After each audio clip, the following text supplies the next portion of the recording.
Guys, let's see how many students join, and accordingly we'll decide.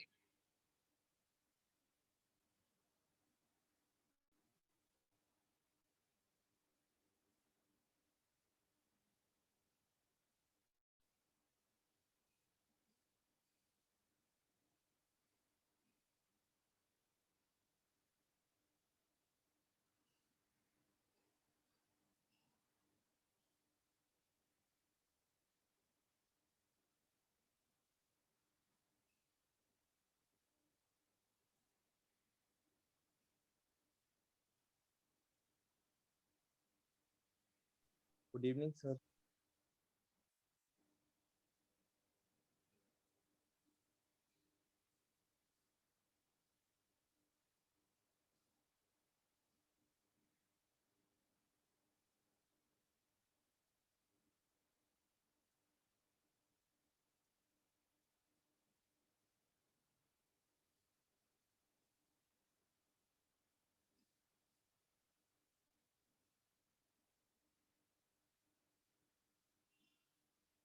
आवाज अभी बोल नहीं रहा बेटा, वेट कर रहा हूँ और कितने बच्चे आ रहे हैं.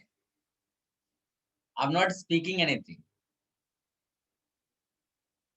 M I audible to everyone? Yes, sir. Okay. Yes, sir. Yes, sir.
Booklet वगैरह फिनिश कर रखा है बेटा सबने?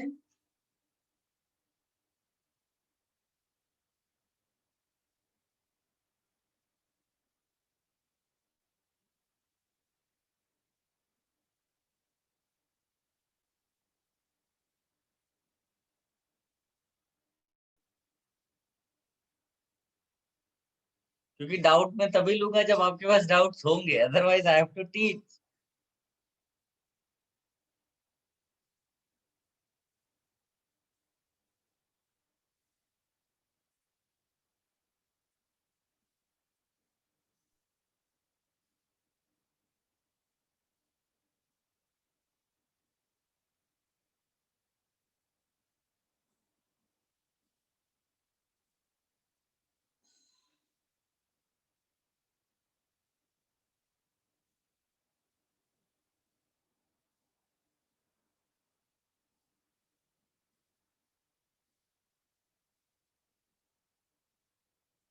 Somebody saying only Windows to ITJ 15 to 20 questions are left. Very good. So, do you have any doubts in that booklet?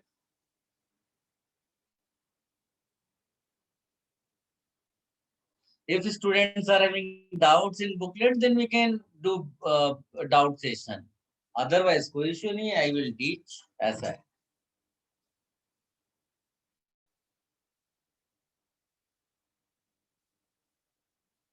और वैसे इस week में कोई इतना टेंशन नहीं है, बिकॉज आपका टेस्ट है. तो अगर डाउट सेशंस हो भी जाता है तो कोई ऐसा इश्यू नहीं आएगा, बिकॉज हमारे पास अभी हम काफी आगे चल रहे हैं, इसमें कोई पीछे नहीं चल रहा. तो बेटा बताओ कौन सा क्वेश्चन मैं स्टार्ट कर दूं?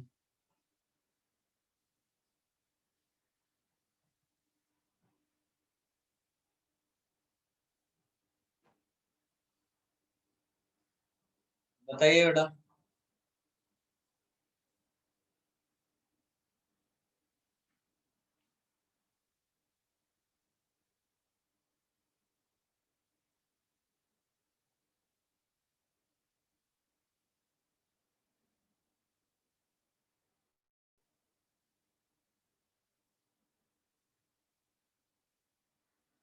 मैं पढ़ा दूं या फिर normally actually at the start करीब 84 स्टूडेंट्स के आसपास आते हैं और टुडे स्टार्टिंग में 55 स्टूडेंट्स हैं।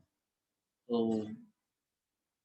एक बार मैं ग्रुप में डालकर देखता हूँ, है ना, तो बाकी लोगों को भी जो नहीं ज्वाइन कर पा रहे हैं उनको भी।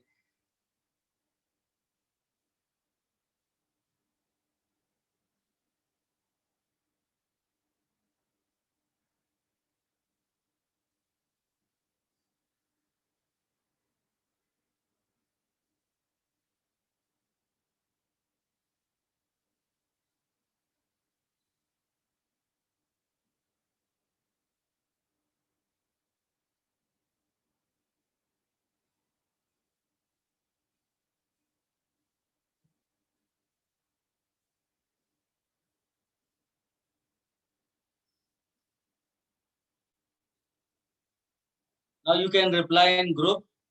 देखो ग्रुप में आ, आपके अगर उसमें आता है तो अच्छी बात है, we can start the same session जो कंटिन्यू करेंगे, और डाउट्स तो फिर कल ले लेंगे, क्या है।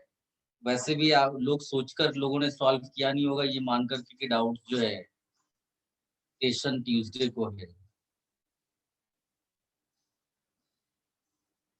एंड इससे क्या होगा, बाकी लोग जो ज्वाइन नहीं कर रहे हैं वो ज्वाइन कर भी लेंगे if possible.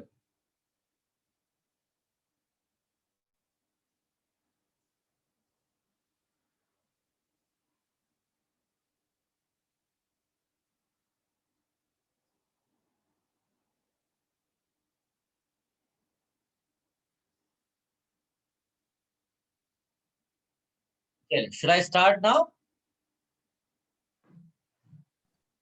Yes, sir. Yes, sir. एक बार आप last lecture notes go through कर लो बेटा। लास्ट लेक्चर का जो थियरी पार्ट है, let me know the last part of the last lecture, क्या हुआ था लास्ट में। What was the last part of the last lecture?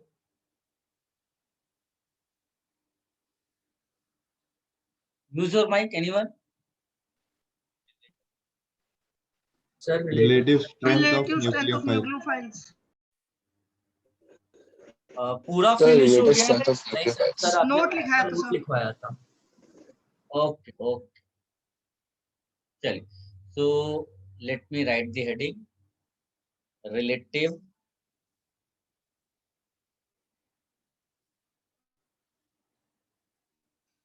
strengths of nucleophile।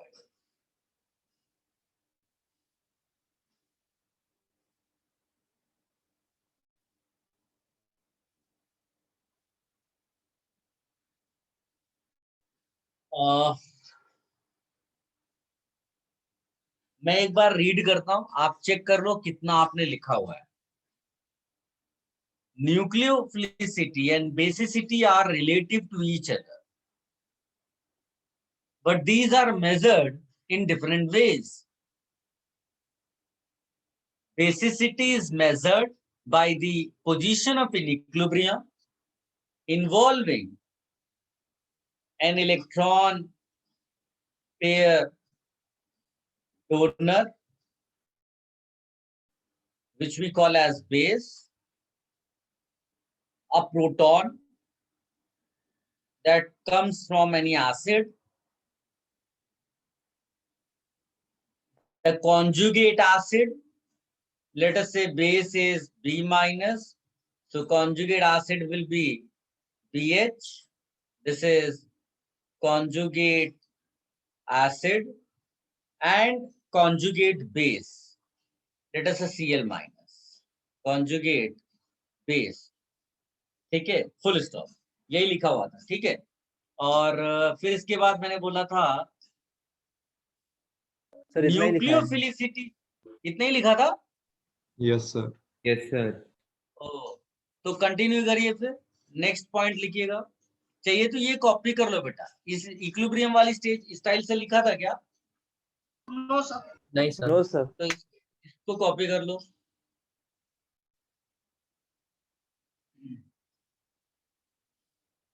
Sir conjugate Copy acid this. के बाद आप क्या बोले थे? Conjugate base, full stop.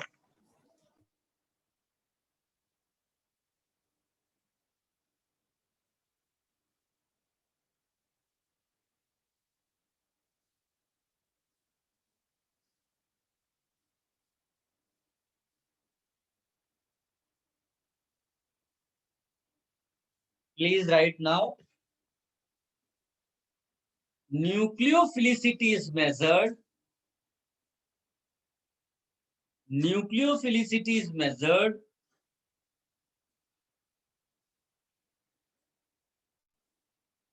by the relative rates of reaction. Nucleophilicity is measured by the relative rates of reaction. थोड़ा slow ही जाएंगे so that ऐसा ना हो कि बहुत सारा खत्म हो जाए तो उनके लिए difficult होगा, those who are not in the lecture. So we'll go little slow today, okay? Nucleophilicity is measured by relative rates of reaction. How rapidly an electron pair donor, how rapidly an electron pair donor reacts, how rapidly an electron pair donor reacts at an atom. Attached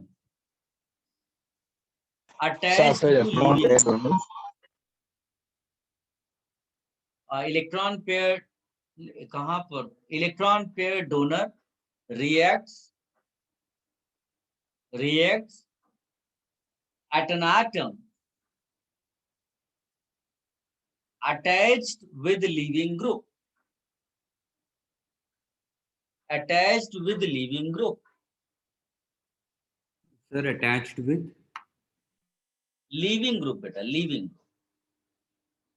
Attached with the leaving group.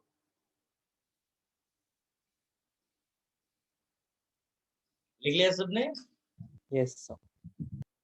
देखो, तो इसके लिए हम ऐसा लिखते हैं, जैसे मान लीजिए कि आपने जो इलेक्ट्रॉन पेयर डोनर है वो ये है, इसको हमने यहाँ क्या नाम दिया?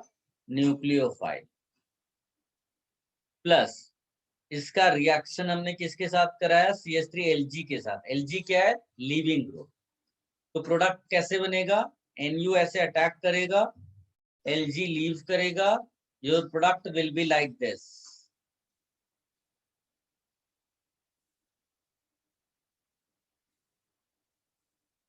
This is leaving group.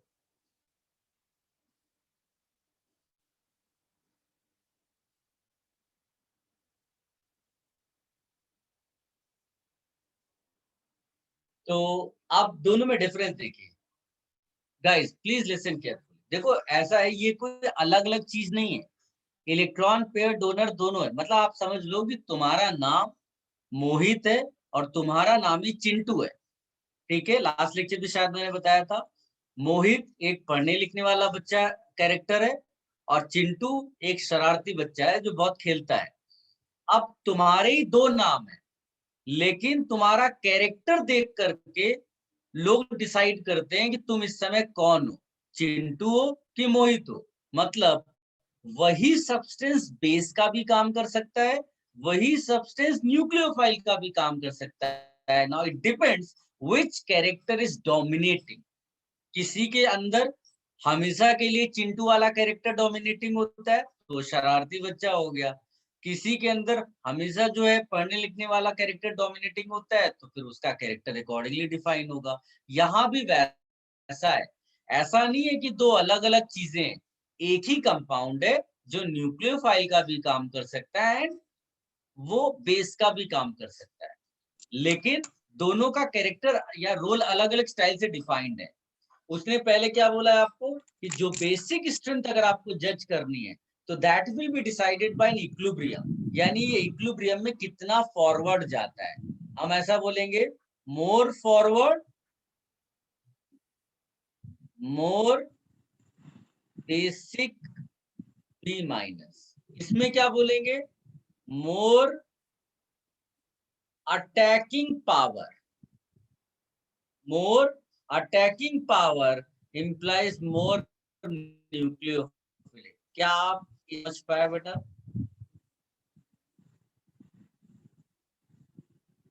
थोड़ा बहुत समझ में आया difference?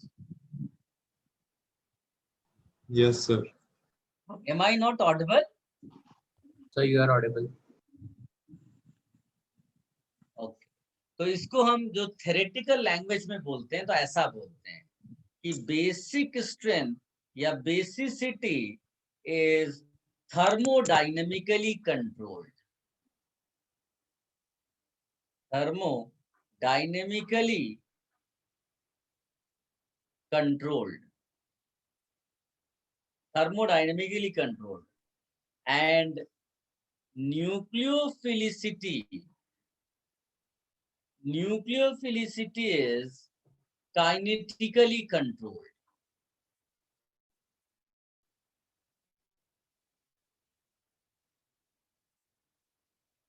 Nucleophilicity is kinetically controlled.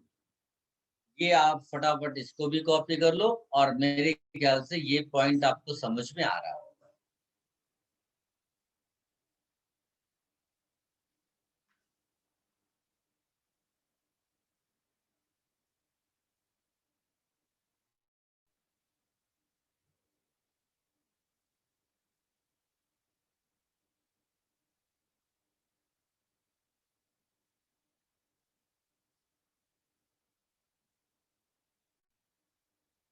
Sir जी बेटा. सर अटैकिंग पावर और काइनेटिक्स में कोई रिलेशन है? हाँ, रिलेशन का सेम ही है ना. काइनेटिक नहीं समझते हो क्या? स्कूटर आता था पहले काइनेटिक. तो काइनेटिक मतलब रेट से रिलेशन है. रेट मतलब अटैकिंग पावर. जितना तेजी से अटैक होगा उतना रेट उसका ज्यादा होगा. Okay.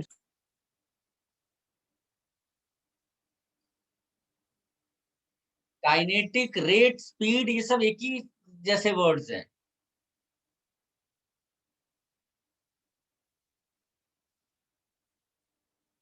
Should I remove this page, बेटा? Yes, sir. So please do it, sir.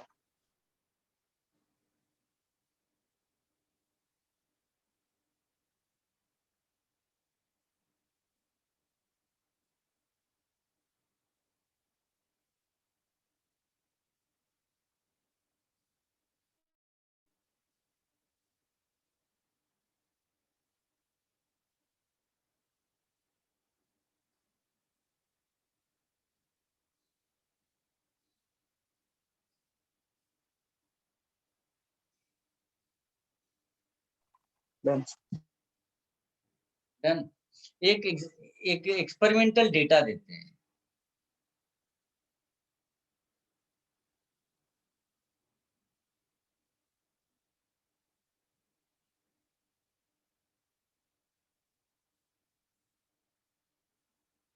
LG क्या होता है बेटा? Living group. बस बस बस. ऐसे ही मैं टैलेंट का पता कर रहा था तुम्हारा.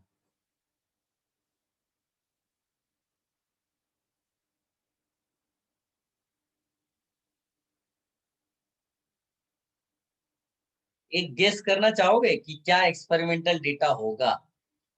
तो मतलब एक्सपेरिमेंटल डेटा मैं आपको दूंगा, लेकिन ऐसे गेस करो क्या आया होगा एक्सपेरिमेंटल डेटा. इन दोनों में से किसका रेट ऑफ द रिएक्शन ज्यादा है? कौन ज्यादा तेजी से रिएक्शन हो रही है? ऐसी गेस करो. The second one. Second one. Sir, first one. अरे ये सब गेस वर्क है, कोई तूफान तुमको मचाना नहीं है. प्रोबेबिलिटी हाफ सही होने की सबकी है. ठीक है. वैसे कुछ दिमाग लगा के भी कर सकते थे तुम लोग. इसके लिए अगर मैं बोलूं रेट 1, इसके लिए मैं बोलूं रेट 2, तो एक्सपेरिमेंटल डेटा जो है वो है rate 1. Rate 1 is greater than rate 2. तो अगर ये डेटा मालूम है तो बताइए न्यूक्लियोफिलिक ऑर्डर क्या होगा? Can you guess? 1 greater than 2. 2 greater ऐसा than बोलो 1. Cn माइनस ग्रेटर देन, ताकि तुम्हें याद भी हो जाए. Is it clear? डेटा से कैसे न्यूक्लियोफिलिक ऑर्डर लिख दिया हमने. Yes, sir. अब आपको कुछ पहले से पढ़ाई हुई चीजें पूछना है. क्या तुम बता सकते हो H2O और H2S, इन दोनों में से ज्यादा एसिडिक कौन है? H2S. ये है हाइड्रोजन सल्फाइड एसिड, ये है वाटर। बताइए कौन ज्यादा एसिड है? H2S. H2S. इसका सरनेम एसिड होगा, वही तो होगा, तो इसका मतलब है ये मोर एसिड है। अरे यार मैंने थोड़ा सा गलत लिख दिया, मेरे को लिखना ये चाहिए था, H2S के बदले मुझे HCl लिखना था यार। CN एग्जाम्पल लिया। अब बताओ कौन ज्यादा एसिडिक है? Sir, H2O. Hydrogen cyanide acid या वाटर? Water. अबे किसका सरनेम एसिड HCl. बोला? CN. ये तो बेटा ऐसे क्वेश्चन ऐसे थोड़ी ना, तुमने शोले मूवी नहीं देखी क्या, बसंती तुम्हारा नाम क्या है? जब ऐसा बोल रहे हैं कि हाइड्रोजन साइनाइड एसिड और उसको वाटर बोल रहे हैं, बेइज्जती कर रहे हैं वाटर की, तो भी तुम नहीं बताओगे कि HCN इज मोर एसिडिक। इसको एसिड बोलते हैं। अब बताओ, अगर मैं इनका कॉन्जुगेट लिखता हूं तो ये बनेगा OH माइनस, ये बनेगा CN माइनस। अगर दिस इज मोर एसिडिक तो कॉन्जुगेट में which one will be more basic? So hydroxide ON will be more. Minus. ये हो गया बेसिक ऑर्डर। Basicity order. आवाज बहुत तेज आ रही है, ऐसा लग रहा है एक दो पेड़ गिर गए। चलिए, ये बेसिसिटी ऑर्डर है।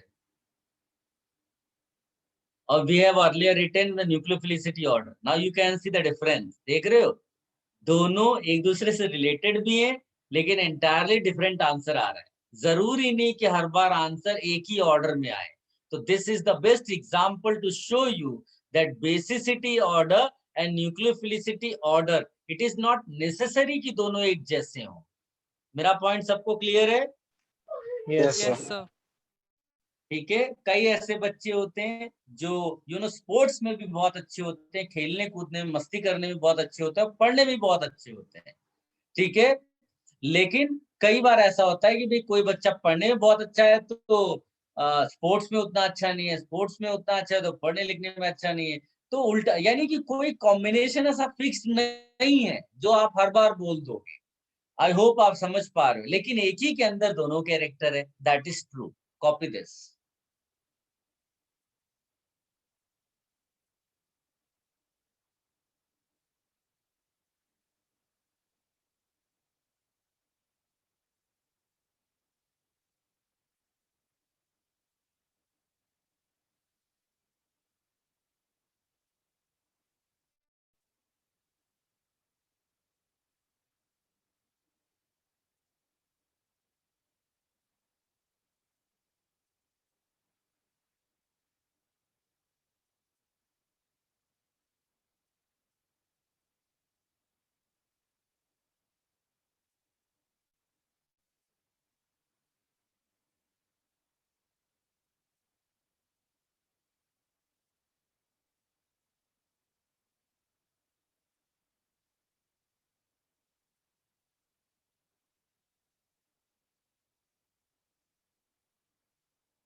गाइस सबने कॉपी कर लिया?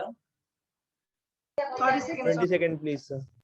नहीं, यू टेक टाइम बेटा, स्लो जाना है ना, नहीं तो बेटा बच्चे बहुत सारे ऐसे हैं जिनका छूट जाएगा बहुत सारा।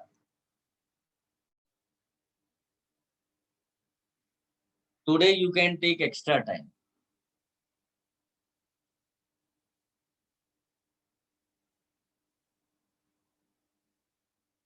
You can ask few extra doubts in between. Yes.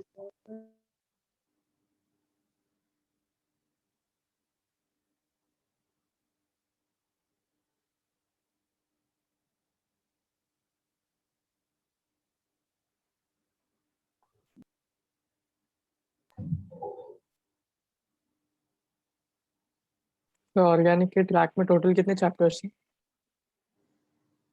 Organic में सबसे ज्यादा टाइम लगता है बेटा, मैक्सिमम टाइम हम ऑर्गेनिक में लेते हैं, उसके बाद फिजिकल केमिस्ट्री में सबसे कम टाइम इनऑर्गेनिक में लेते हैं। Okay sir. ऑर्गेनिक आप मानकर चलिए जब पूरा सिलेबस खत्म हो जाएगा उसके बाद भी ऑर्गेनिक खत्म होने में टाइम लेता है, ठीक है। फिर किसी तरह से हम खत्म करते हैं। हमारा हर चैप्टर बड़ा है, कौन पूछ रहे चैप्टर बड़ा है? हमारे हर चैप्टर आईयूपीएससी नॉमेनक्लेचर को छोड़ के सब कुछ सारे चैप्टर्स बड़े हैं। तो ये क्वेश्चन ही पूछना छोड़ दो, ये दूसरे सब्जेक्ट तो उसमें पूछे जा करके कि चैप्टर बड़ा है कि छोटा है, ठीक है। चलिए guys, this was a theoretical way to discuss things. अब मैं आपको थोड़ा प्रॉब्लम सॉल्विंग स्किल के पॉइंट ऑफ व्यू से बताता हूँ कि क्वेश्चन आए तो हमें कैसे डील करना है, हमें कैसे ऑर्डर निकाल देना है, क्योंकि हमें एक्सपेरिमेंटल डेटा थोड़ी ना पता रहेगा, हमें अपने आप निकालना है। तो what are the different ways जिससे क्वेश्चन देखा और आंसर टिक कर दिया, ठीक है। सो अब मैं आपको बताऊंगा न्यूक्लियोफिलिक ऑर्डर निकालने का घरेलू तरीका, ठीक है। तो पॉइंट वाइज में लिखाऊंगा, मोस्टली उससे सारे क्वेश्चंस आपको सॉल्व हो जाएंगे। और उसके बाद क्या होता है, करते हैं ना तो इसकी जरूरत भी नहीं पड़ती है, कई तो अपने आप रट जाते हैं, फिर हमको कुछ करना और इतना इजी हो जाता है, फिर लगता है कि अगर ऐसा क्वेश्चन आ गया तो एडवांस में तो फिर वैसा आता भी नहीं है, मेन में आने ऐसे क्वेश्चंस आते हैं। तो फर्स्ट पॉइंट आप लिखिएगा, a negatively charged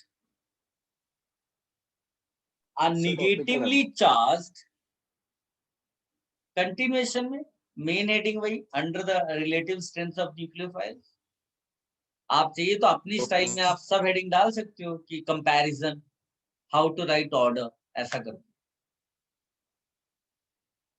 A negatively charged nucleophile is always more reactive. A negatively charged nucleophile is always more reactive than its conjugate acid.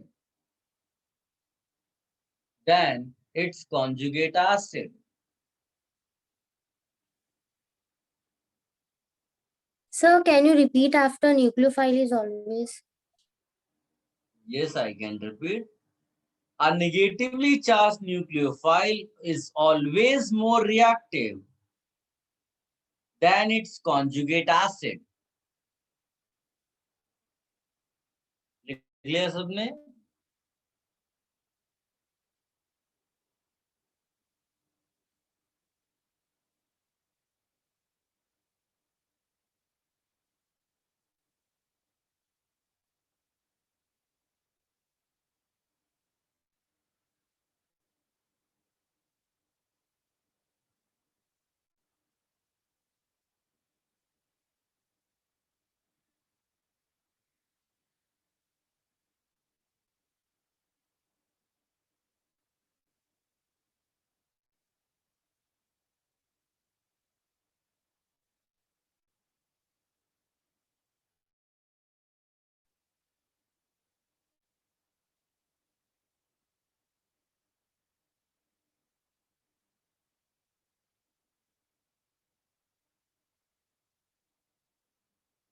Guys, you can see ये OH minus है, इसका conjugate होगा वो H2 होगा, दोनों nucleophile है, इस पे भी O पे लोन पेयर है और इस पे भी, और ये ऑब्वियस है भाई, ये निगेटिवली चार्ज है तो इसके अंदर ज्यादा इलेक्ट्रॉन डेंसिटी, ये ज्यादा टेंडेंसी इसकी डोनेट करने की electron pair.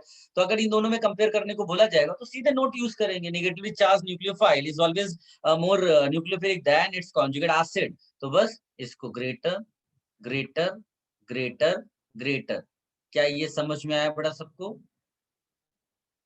Yes, sir. Copy this and then write another point.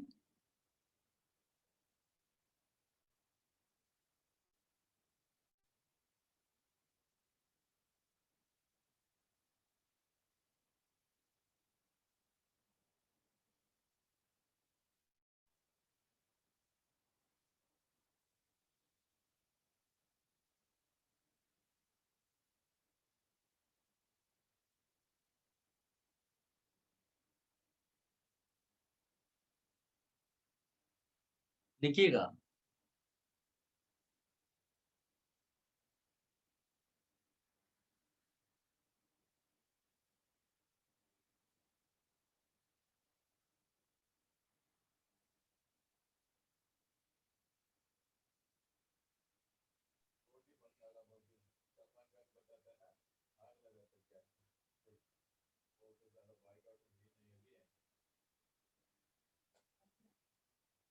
In a group of nucleophiles,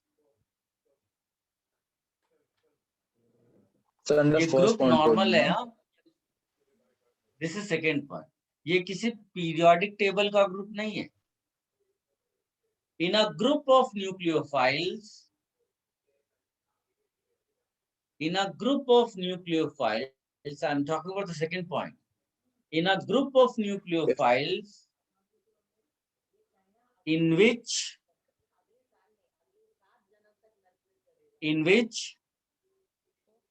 the nucleophilic atom, in a group of nucleophiles in which the nucleophilic atom is same,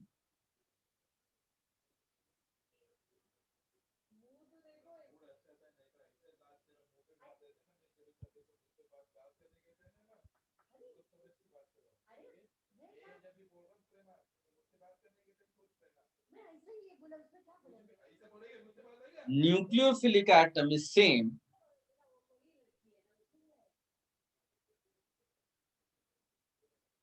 more basic implies more nucleophilic. More basic implies more nucleophilic.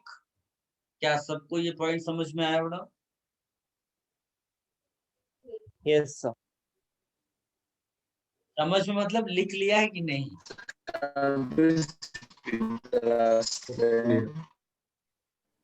मेरे को आवाज clear नहीं। Are you saying repeat? Yes, sir.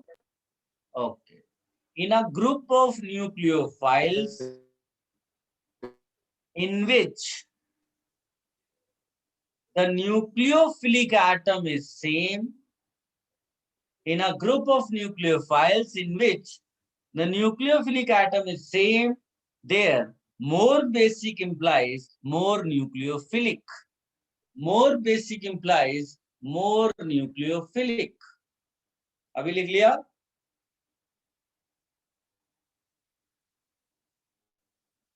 Yes. Okay, अब आप देखो इधर। RO minus, OH minus,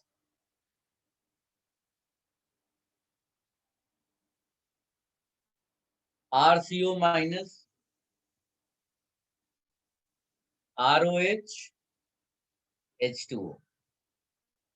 These are the examples where we can see donating site is oxygen. Donating site is oxygen. So that atom is same for all. और ऐसे के लिए हमने क्या लिखा हुआ है? Just find basic strength order. How do we find basic strength order?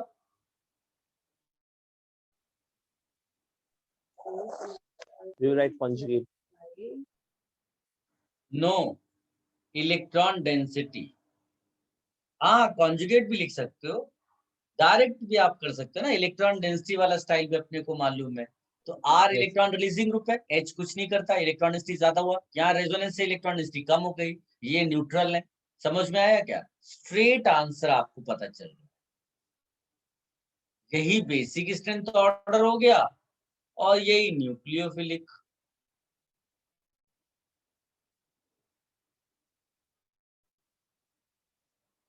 ये लिख लीजिए आप। किसी को कोई डिफिकल्टी हो तो बोलो मेरे को। मोर बेसिक इंप्लाइज मोर न्यूक्लियोफिलिक। बेसिक स्ट्रेंथ जीओसी में पढ़ा था हमने कि किसी का रेजोनेंस हो जाए तो इलेक्ट्रॉन डेंसिटी कम हो जाती है, कहीं पर इंडक्टिव प्लस आई लग जाए तो इलेक्ट्रॉन डेंसिटी बढ़ जाती है, बेसिक स्ट्रेंथ बढ़ जाती है। ये सब फंडा लगाया। और निगेटिव वाले पहले लिखे, न्यूट्रल वाले बाद में, क्योंकि न्यूट्रल वालों के पास तो वैसे भी इलेक्ट्रॉन डेंसिटी कम है।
Sir, Yes. so can we say that the nucleophilicity of negatively charged nucleophiles is always greater than neutral nucleophiles? हाँ, अगर सेम एटम है तो। Okay. Should I remove this, बेटा? सबने लिख लिया? Yes, sir. Sir, wait. Sir, please wait.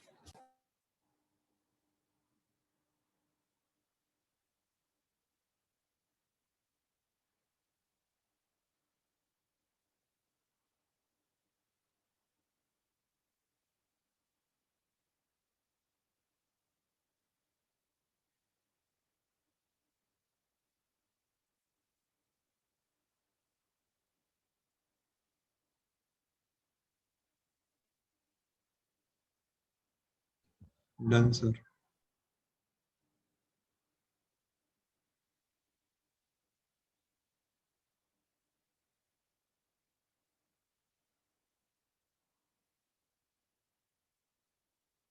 Next point लिखिएगा।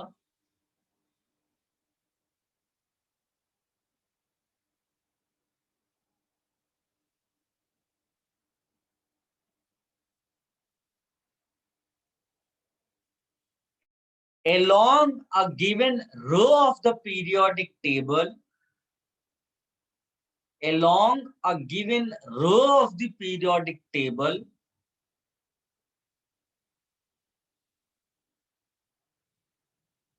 for anions,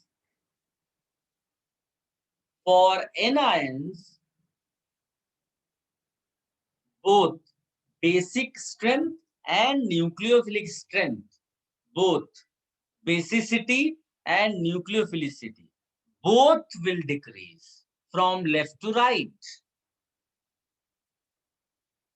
Both decrease from left to right. बहुत आसान पॉइंट है, पहले भी हमने किया हुआ था। कार्बन पे माइनस ले लो, नाइट्रोजन पे माइनस ले लो, ऑक्सीजन पे माइनस ले लो, फ्लोरीन पे माइनस ले लो। तो इधर से इधर जाओगे तो न्यूक्लियोफिलिक स्ट्रेंथ बढ़ेगी, और इसी को आप बेसिक स्ट्रेंथ भी बोल सकते हो।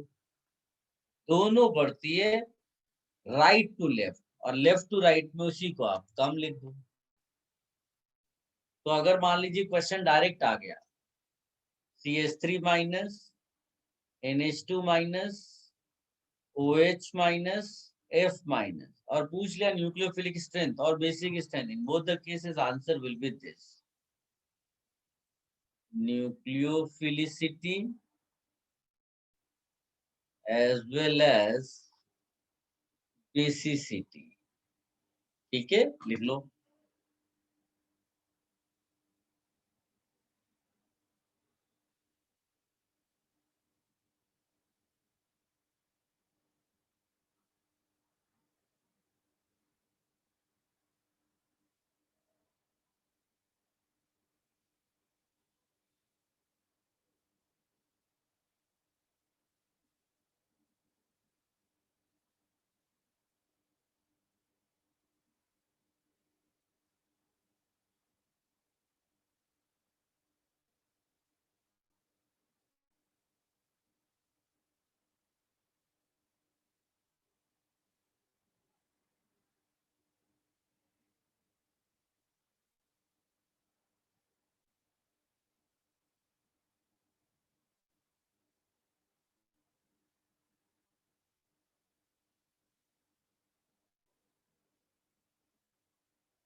Have you all copied?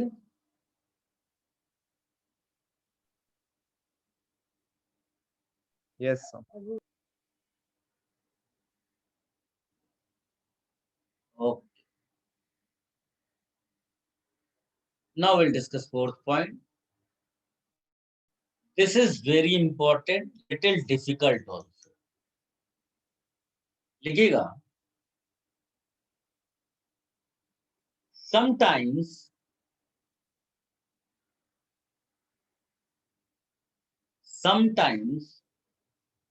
solvent affects the nucleophilicity.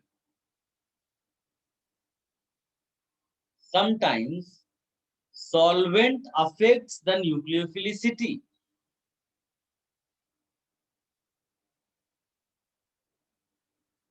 Because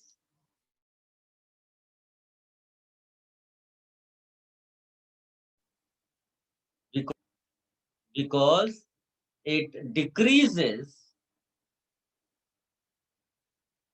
because it decreases the reactivity of nucleophile. I repeat, sometimes solvent affects the nucleophilicity because it decreases the reactivity of nucleophile.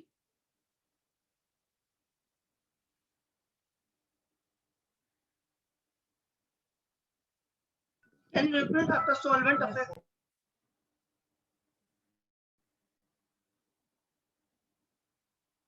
Solvent affects the nucleophilicity because it decreases the reactivity of nucleophile.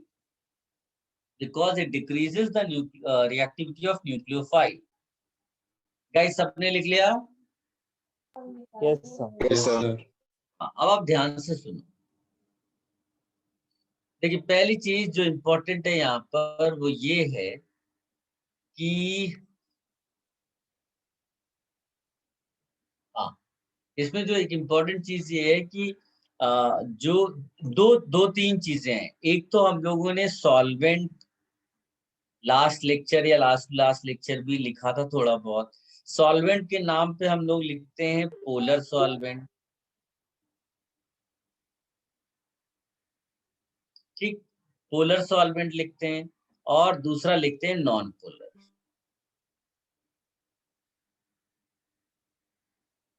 Non polar के उसमें लिखोगे तो CCl4 हो जाएगा, benzene हो जाएगा. ये non polar solvents हो गए.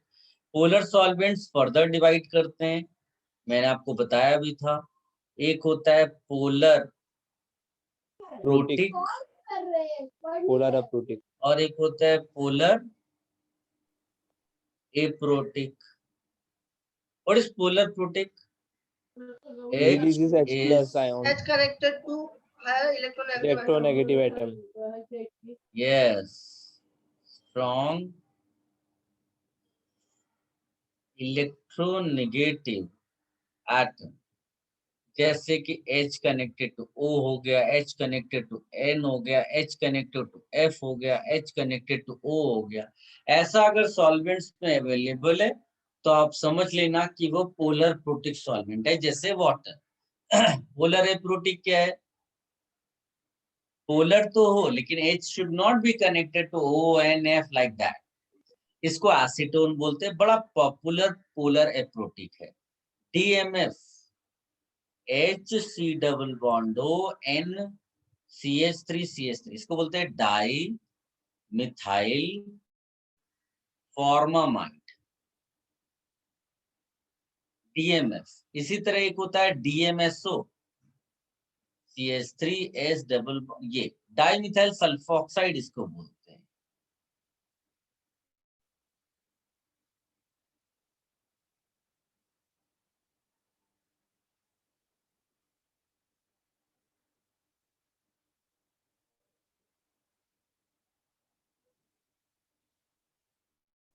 ये भी आप लिख लो. These are polar aprotic salt. सबने इतना कॉपी कर लिया? No, sir, please wait. No, sir. Okay.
Sir H2O भी पोलर प्रोटिक के अंडर ही है ना?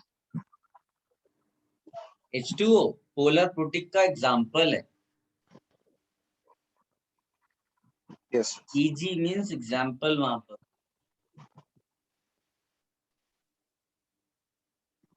Yes sir. सबने कॉपी कर लिया बेटा? Just a minute.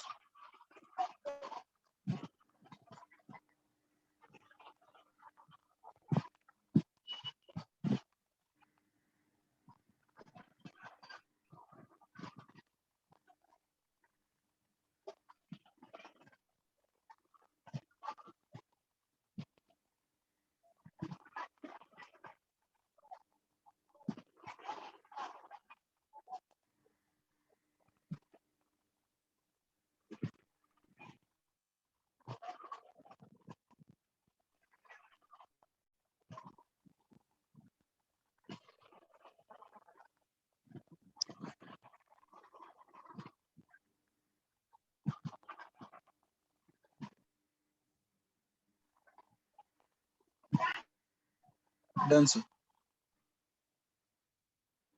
डन। अब ये सॉल्वेंट का न्यूक्लियोफिलिसिटी से क्या लेना देना है? इस पेज को हटा दे बेटा, सबने कर लिया? Yes Yes, sir. देखो, कंसीडर ऐसे करो कि एक न्यूक्लियोफाइल है, ठीक, वो किसी एल्काइल हैलाइड पे अटैक करने जा रहा है, लाइक दिस, ठीक है? तो attacking rate decides nucleophilic power. Am I correct? Yes, sir. ठीक है, लेकिन हुआ क्या, अगर मान लीजिए कि तुमने ये पोलर प्रोटिक सॉल्वेंट में प्रोसेस कराया, तो पोलर प्रोटिक सॉल्वेंट में पोल्स होते हैं, पॉजिटिव नेगेटिव पोल्स और स्ट्रॉन्ग पोल्स होते हैं। जैसे वाटर ले लो, तो वाटर क्या करेगा, इसको सराउंड करेगा। वाटर इसको क्या करेगा, सराउंड करेगा। इस वाटर का पॉजिटिव पोल जो है वो इस न्यूक्लियोफाइल को सराउंड करेगा। क्या आप समझ पाए बेटा? Yes, sir. This we call as solvation. This we call as solvation. So what do you mean by solvation? Surrounded by solvent molecules. Solvent molecules. ठीक है, सराउंडेड बाय सॉल्वेंट मॉलिक्यूल्स। अब आप मेरे को ये बताओ, समझ लो कि ये तुम हो और तुम जो है किसी को पीटने के लिए जा रहे हो, तुम इस आर को पीटने के लिए, मारने के लिए जा रहे हो, लेकिन तुमको लोगों ने पकड़ लिया, तो बताओ तुम ज्यादा आसानी से मारने जा पाओगे या डिफिकल्टी होगी? Difficulty So, होगी। of course, difficulty होगी. डिफिकल्टी होगी, ऑफ कोर्स। यानी कॉमन सेंस कहता है मोर solvation of nucleophile implies less reactive nucleophile. Is it clear to everybody?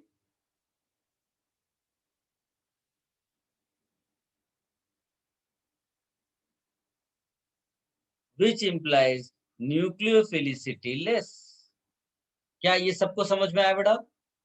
एकदम सिंपल सा एग्जांपल दिया मैंने आपको। नहीं समझ में आया? दोबारा बताऊं क्या? सर किसके कंपैरिजन लास्ट में पॉइंट less वाला बता दो ना। क्या यहाँ कहाँ तक समझ में आया बेटा? सर हम कंपेयर किसके साथ कर रहे हैं, इसकी न्यूक्लियोफिलिसिटी? मैं एब्सोल्यूट मैनर बोल रहा हूँ। मतलब ऐसा सोचो कि तुमको कोई नहीं पकड़ता तो तुम आसानी से मार पाते हो, और तुमको लोगों ने अब पकड़ लिया तो तुम मार नहीं पा रहे हो, यानी तुम्हारा तुम्ही से कंपैरिजन है। नहीं समझ में आया? हाँ सर समझो।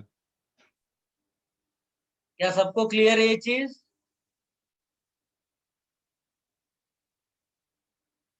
Yes, sir. अब ये जो वाटर मॉलिक्यूल्स है, ये सॉल्वेशन किसका ज्यादा होता है? किसका ज्यादा होता है? तो आप समझ लो कि तुम सड़क पे किसी को मारने के लिए जा रहे हो, और तुम मारने के लिए जा रहे हो, तुम भले ही सही हो, लेकिन तुम अगर गाली गलौज करना शुरू कर दोगे तो आसपास के लोग तुम्हें ही गलत समझेंगे और तुम्हें पकड़ लेंगे। यानी तुमने ज्यादा एटीट्यूड दिखाया तो तुम्हें खुद लोगों ने पकड़ लिया। तुम सीधे साधे भोले वाले बन के रोना धोना शुरू करके पीटने के लिए जा रहे हो, तो तुम्हारे सपोर्ट में लोग आएंगे और साथ में बोलेंगे कि चलो पीटो चल करके उसको। क्या डिफरेंस समझ में आ रहा है तुमको? Yes, sir. दो सिचुएशंस मैंने तुम्हारी ले ली। अब वही इमेजिन करिए, मैं आपको एग्जांपल लेके दिखाता हूँ। एक F माइनस है और एक I माइनस है, और मैंने दोनों को पोलर प्रोटिक सॉल्वेंट में डाल दिया, यानी कि सॉल्वेंट रेडी है सॉल्वेशन के लिए। लेकिन किसका सॉल्वेशन ज्यादा होगा? बता सकते हो किसकी चार्ज डेंसिटी ज्यादा है? F minus. F माइनस की। तो इसकी चार्ज डेंसिटी ज्यादा है। तो अगर चार्ज डेंसिटी ज्यादा है तो सॉल्वेंट इसको ज्यादा सराउंड करेंगे। Is it clear? जबकि इसको कम सराउंड करेंगे। तो बताइए कि इसकी रिएक्टिविटी ज्यादा अफेक्ट हो गई या डिक्रीज कर गई? F minus. F माइनस की। क्या समझ में आया बेटा? तो हम लोग क्या लिख सकते हैं? मोर charge density, more solvation in polar protic solvent, less nucleophilicity. यानी कि अगर मैं लिखूंगा पोलर प्रोटिक सॉल्वेंट, तो F minus will be less nucleophilic than I minus. Copy कर लो इसको।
सर हमने क्या? अभी सर हम अभी वो पोलर प्रोटिक सॉल्वेंट के साथ किया, इसलिए हमने वैसा किया ना कि मतलब चार्ज हाँ, डेंसिटी अगर में। यहाँ अगर ये पोलर प्रोटिक सॉल्वेंट नहीं होता तो सॉल्वेशन का इफेक्ट नेग्लिजिबल हो जाता। मान लो तुमको घेरने के लिए आ भी गए 4-5 लोग, लेकिन वो पतले दुबले हैं, तो क्या वो तुम्हें पकड़ पाएंगे, होल्ड कर पाएंगे? नहीं। उसका स्ट्रेंथ भी तो होना चाहिए जो तुम्हें होल्ड करने के लिए आ रहा है। Okay sir.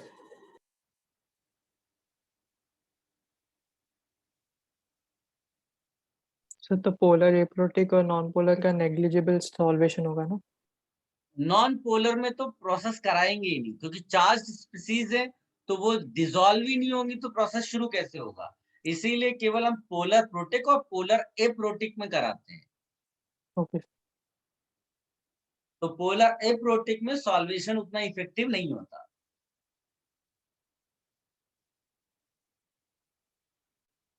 इसका मतलब है अगर यहीं पर मैं पोलर एप्रोटिक लिख दूंगा। सो पोलर एप्रोटिक में क्या होगा, सॉल्वेशन इफेक्टिव नहीं है। अगर सॉल्वेशन इफेक्टिव नहीं है तो F माइनस और I minus, which one is having greater charge density? S minus. तो भाई तुम्हारे पॉकेट में पैसा होगा तभी तो भिखारी को पैसे दोगे। तो भाई इसके पास ज्यादा पैसा है, ये ज्यादा अच्छा न्यूक्लियोफाइल है। Is it clear?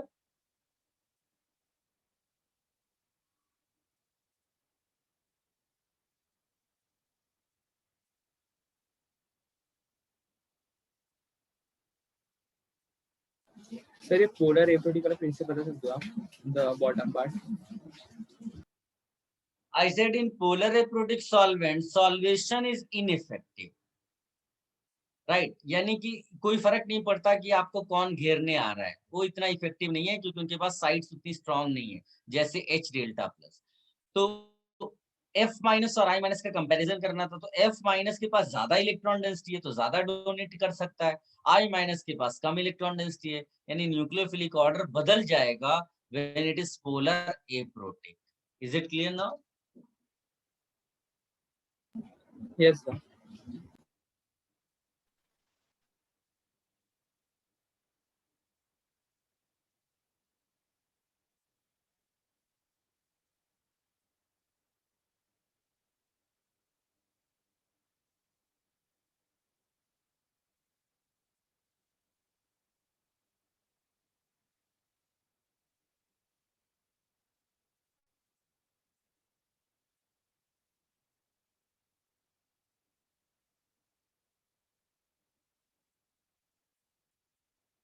Should I remove this?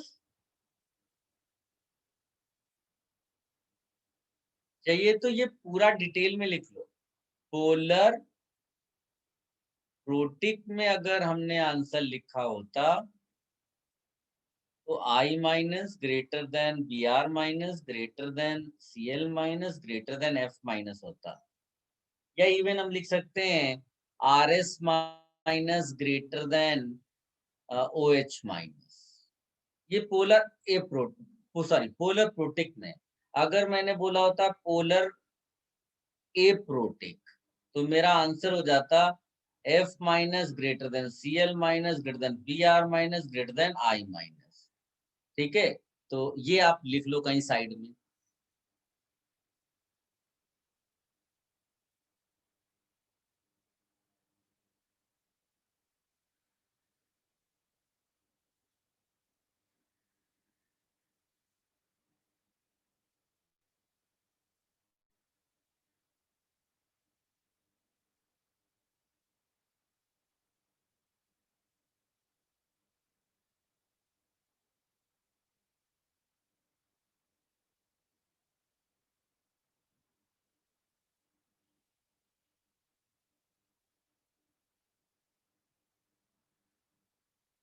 Sir,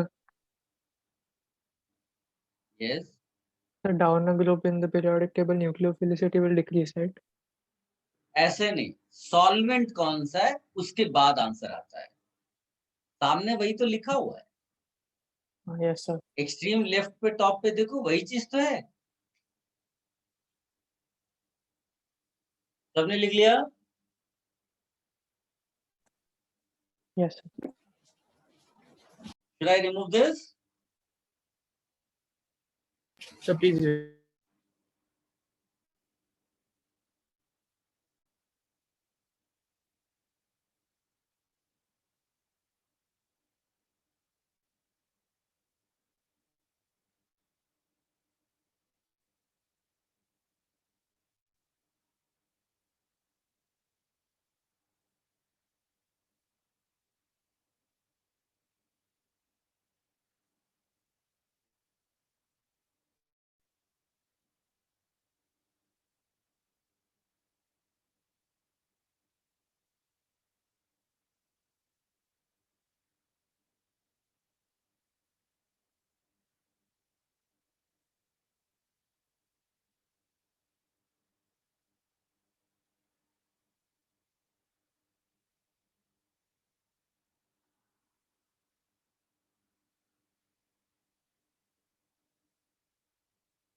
guys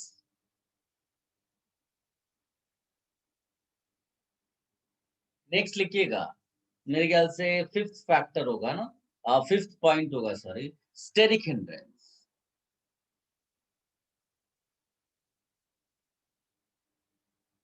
ये रेयरली हम लोग पॉइंट यूज करते हैं।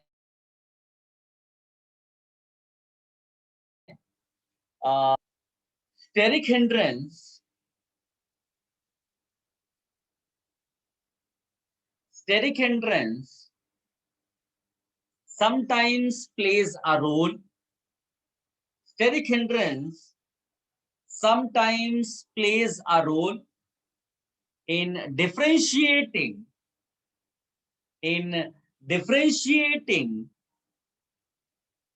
between Lewis base and nucleophile. Between Lewis base and nucleophile.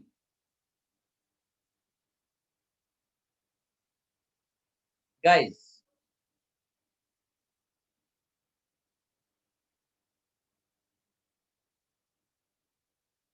can you tell me which alkyl group has plus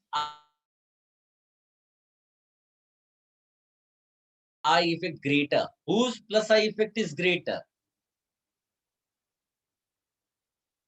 Can you tell me? Yes, sir. First वाला group. First one. First वाला। तो इसका मतलब है किसके पास electron density ज्यादा है? First one. First वाला. तो which one will be more basic? First. First वाला.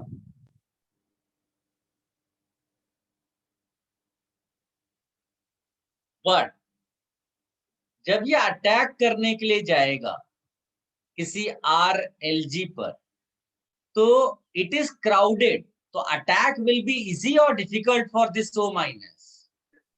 Difficult. Difficult. So due to crowd, attack will be difficult. Due to crowd, attack will be difficult for O minus. तो अगर मैं nucleophilic order लिखूंगा, my nucleophilic order for these two compounds will be just reversed. But याद रखना, ये अपनी मर्जी से तुमको कहीं नहीं करना है। ये जो जो एग्जाम्पल्स हम पढ़ेंगे बस वही करना, ज्यादा टेंशन नहीं लेना इसको लेकर के, स्टेरिक हिंड्रेंस को लेकर, जस्ट कॉपी दिस।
कॉपी कर लिया बेटा सबने?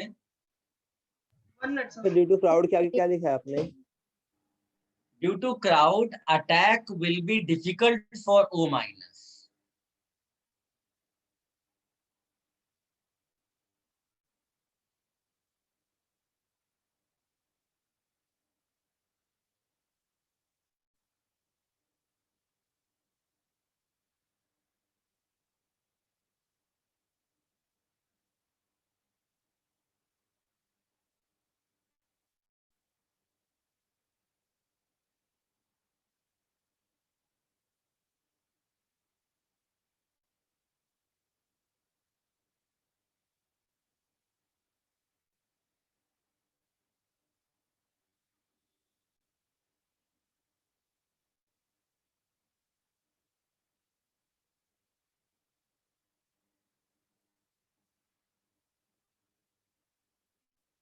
Done sir.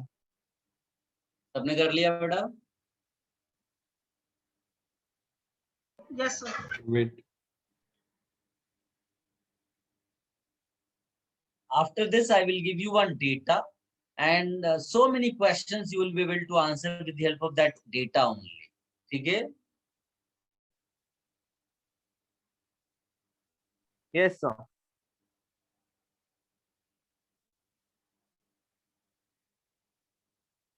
Done, sir. Done. अभी मैं आपको एक एक्सपेरिमेंटल डेटा दूंगा, बट याद रखना ये एक ऑर्डर है, nucleophilic order, and that nucleophilic order is in polar protic solvent. But it's not so easy जैसा हमने पढ़ा था।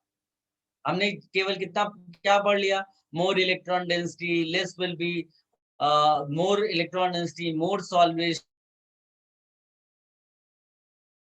more solvation strength। बड़ा सिंपल तरीके से पढ़ा, इतना आसान सब कुछ है नहीं। एक छोटा सा नोट लिखिएगा और उसके बाद आप ये डेटा लिख लेना। Are you ready? Just a second sir.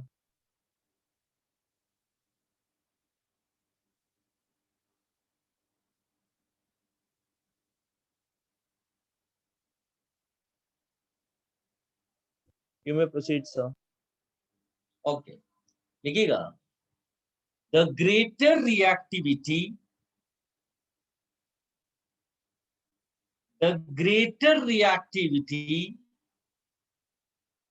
of nucleophiles, the greater reactivity of nucleophiles with large nucleophilic atoms, the greater reactivity of nucleophiles with large nucleophilic atoms is not entirely related to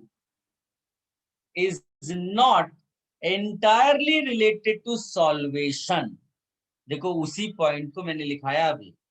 The greater reactivity of nucleophiles with large nucleophilic atoms is not entirely related to solvation। Larger atoms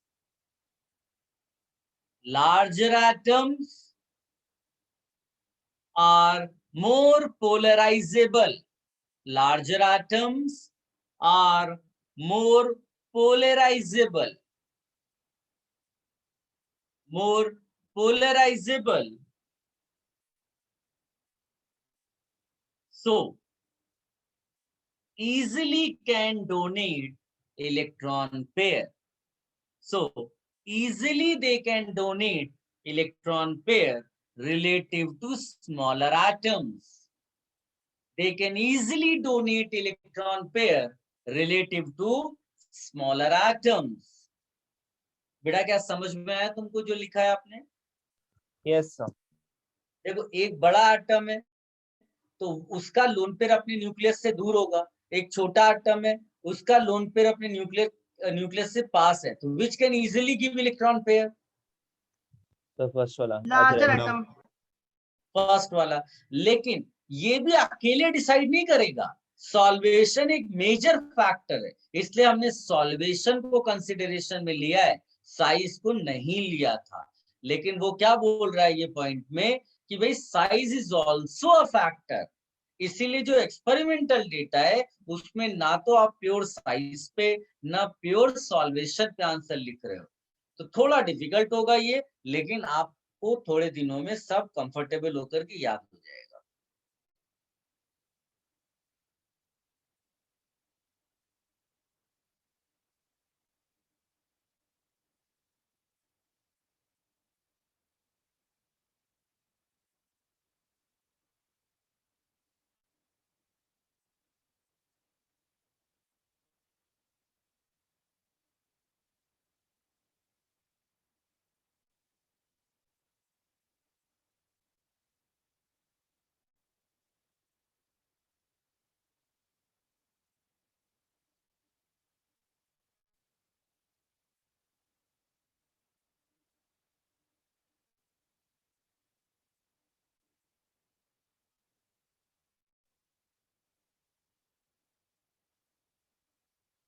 copper.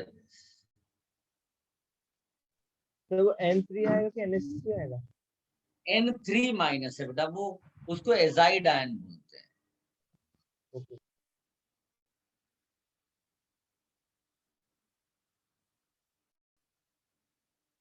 Sir ये experimental data मतलब दोनों factors को consider करके लिया है ना? हाँ, लेकिन सॉल्वेशन वाला फैक्टर डोमिनेटिंग है, तो लगभग सारे आंसर सॉल्वेशन से निकल आते हैं। ठीक है, okay sir. Yes sir.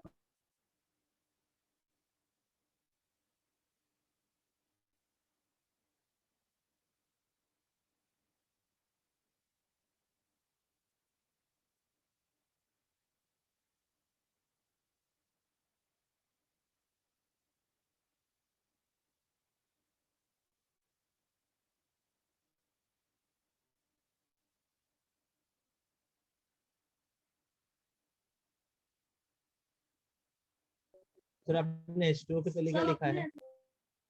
Experimental data. Sir second last मतलब क्या लिखा हुआ है? NO3 order, nucleophilic order in polar protic solvent. NO3 last minus, iron. NO3 minus. अच्छा, ये इस ऑर्डर में बोल रहे हैं क्या? Yes, sir. H2O के पहले NO3 माइनस, ऊपर लोन पेयर है, 2 डॉट्स का मतलब लोन पेयर। नहीं सर, वो O बहुत छोटा हो गया था ना इसलिए।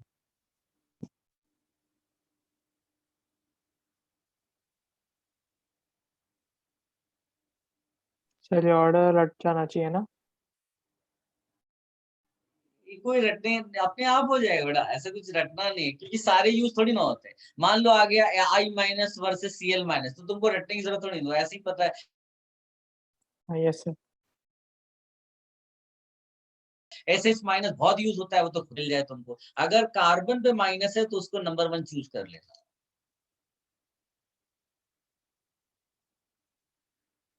सबने लिख लिया बेटा? Yes sir. तो फिर कार्बन पे माइनस SH से भी ज्यादा होगा। हाँ, सबसे ज्यादा होगा, बिकॉज उसमें वो तुम्हारे ग्रुप के उसमें नहीं आया ना, वो तो एकदम ही अलग हो गया। और पीरियोडिक टेबल में एकदम लास्ट में उधर लिखा हुआ है, जिधर इलेक्ट्रॉन, जिधर आपका न्यूक्लियोफिलिसिटी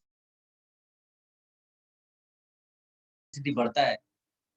फाइल सेटिंग डाल दो, इलेक्ट्रोफाइल्स। CN पे भी तो कार्बन माइनस पे। ठीक है, हाँ, लेकिन वो नाइट्रोजन के साथ कनेक्टेड है ना बेटा। Okay sir. कार्बन पे माइनस, इसीलिए तो बहुत अच्छा न्यूक्लियोफाइल है वो, लेकिन उतना अच्छा नहीं है जितना नॉर्मल कार्बन पे माइनस होता है। ठीक है गाइस, इलेक्ट्रोफाइल्स आप डाल दो हेडिंग, एंड इसका डिस्कशन हम फिर अगले लेक्चर में करेंगे। अगला मतलब जब नेक्स्ट होगा आपका डाउट्स के बाद, बिकॉज अभी स्टूडेंट्स कम है और अच्छा नहीं होगा कि वो पूरा मैं शुरू कर दूं, और फिर क्योंकि वो थोड़ा अगर करूंगा उसके बाद बिना उनको बताए वो आगे नहीं बढ़ सकते हैं। तो यहीं पर स्टॉप करते हैं। ठीक है, आप लोग एंजॉय करो। आपका नेक्स्ट लेक्चर है कि नहीं है? सही पता नहीं इन्फॉर्मेशन नहीं आया अभी तक। कैंसल तो नहीं हुआ। Good. सर।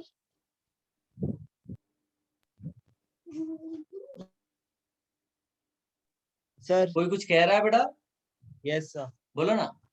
सर ऑर्गेनिक का रिवीजन में कैसे प्लान करें, मतलब ये जो चैप्टर्स हो गए हैं? देखो, IUPAC और GOC और ये क्या Isomerism. बोलते हैं, आइसोमेरिज्म, है ना। आइसोमेरिज्म का तो बुकलेट आप फिनिश कर लो, कल डाउट्स वगैरह पूछ लेना। हमारा लास्ट लेक्चर कब है बेटा तुम्हारे साथ? फ्राइडे है क्या? Yes sir, I guess. Thursday को है, फ्राइडे को छुट्टी है। थर्सडे को है।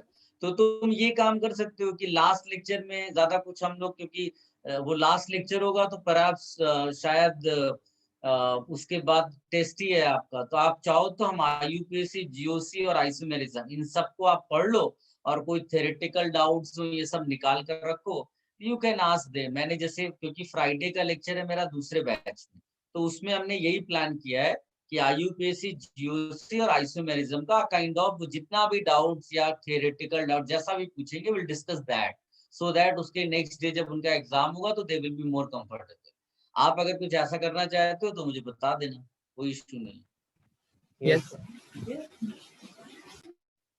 चलो अभी आप पता कर लो आपका नेक्स्ट लेक्चर कब है, ठीक है? Bye sir, thank you. Okay. Thank you sir.